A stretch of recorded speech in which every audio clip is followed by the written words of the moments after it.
রহমতুল্লাহ। আমরা প্রথমে পালং শাক লাগাইছি হাইড্রোপনিক্সে, আর দ্বিতীয়টা লাগাইছি আপনার লেটুস, যা মানব দেহর শরীরের জন্য খুবই উপকার। তো আমরা লাগাইছি এটা ভাসমানভাবে।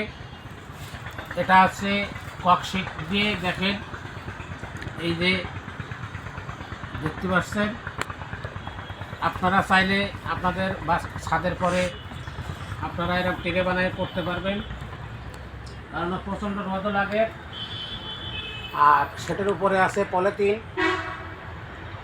আর পাশে যেটা আমরা লাগাইছি, এই পাশে লাগাইছি ক্যাপসিকাম, বাড়িমরিচ, দই। আর এরপরে লাগাইছি চেরি টমাটা, বাড়ি টমাটা 11। এরপরে লাগাইছি বাড়ি টমাটা 19, দেখতে পাচ্ছেন। তবে এটা সম্পূর্ণ কোকোপিটের মাধ্যমে আমরা লাগাইছি, এতে কোনো মাটি নাই। আর পানি এখান থেকে করা আছে, পড়া করা আছে, ওয়াইফাইয়ের মাধ্যমে পানি চালাই। এখানে দেখুন পানি কিভাবে যাচ্ছে,